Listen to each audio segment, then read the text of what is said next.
Hi everyone, welcome to food festival channel. నేను మీ లక్ష్మిని.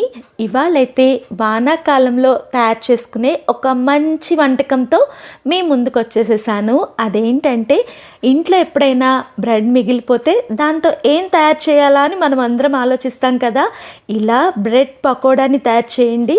పిల్లల నుంచి పెద్దల వరకు అందరికీ ఇది తెగ నచ్చేస్తుంది. టొమాటో కెచప్తో సర్వ్ చేశారంటే అదిరిపోతుంది. ఇంకా లేట్ చేయకుండా దీన్ని ఎలా తయారు చేసుకోవాలో చూసేసేద్దాం రండి. ఇక్కడ నేను మిల్క్ బ్రెడ్ని 8 స్లైసెస్ తీసుకున్నాను. వాటినైతే రఫ్గా చాప్ చేసేసి ఒక గిన్నెలోకి రెడీ చేసేసుకొని పక్కన పెట్టేసుకున్నాను. ఇంకా దీనికి కావాల్సిన ఇంగ్రీడియంట్స్ ఏంటంటే, మీడియం సైజులో ఉన్న ఒక ఆనియన్, అలాగే చిన్న టమాటా, 3 పచ్చిమిర్చి. ఆనియన్స్ని అయితే మనం కోడిగుడ్డు పొరటుకి ఎలా కట్ చేసుకుంటామో అలా కట్ చేసుకొని పక్కన పెట్టేసుకోండి.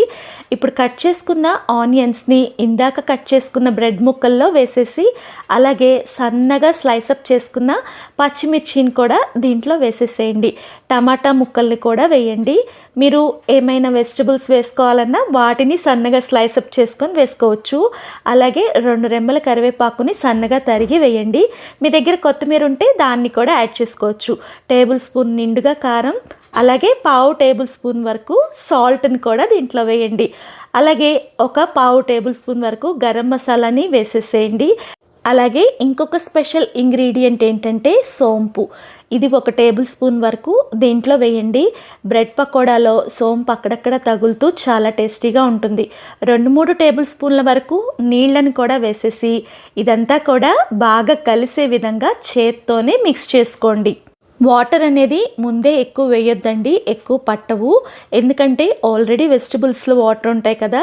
చూడండి, ఇలా చేత్తో మనం ప్రెస్ చేసి చూస్తే ముద్దలాగా ఫామ్ అవుతే ఇదైతే పర్ఫెక్ట్గా రెడీ అయినట్టే. ఇప్పుడు ఈ బ్రెడ్ పకోడాని వేయించుకోవడానికి ముందే ఆయిల్ హీట్ పెట్టాను.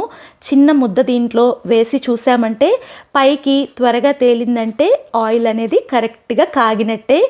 మంటని సిమ్లో ఉంచుకొని ఈ బ్రెడ్ పకోడాలని ఒక్కొక్కటి చిన్న చిన్న బాల్స్ లాగా ఆయిల్లో వేసేసుకోండి.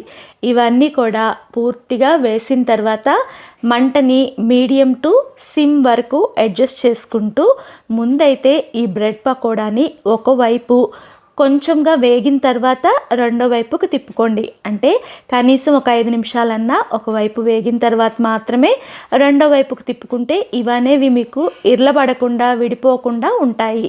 అలా రెండో వైపు కూడా 5 నిమిషాల పాటు వేపుకున్న తర్వాత ఇవి మంచి గోల్డెన్ బ్రౌన్ కలర్కి వచ్చాయంటే ఇంకా మనకి బ్రెడ్ పకోడా అనేవి రెడీ అయిపోయినట్టే. ఇక్కడ నా దగ్గర టిష్యూ పేపర్ లేక వేయలేదు. టిష్యూ పేపర్ వేసుకొని ఈ ఫ్రై చేసిన వాటిని వేసుకున్నారంటే ఆయిల్ అనేది చక్కగా పీల్ చేసుకుంటుంది. అంతేనండి, చాలా సింపుల్గా బ్రెడ్ పకోడా రెడీ అయిపోయినాయి. మీరు కూడా ట్రై చేసి మీకు ఎలా వచ్చినాయో కామెంట్ చేయండి. ఫస్ట్ టైం మన వీడియోస్ చూస్తుంటే ఇలాంటి వంటల కోసం మన ఛానల్ని సబ్స్క్రైబ్ చేసుకోండి.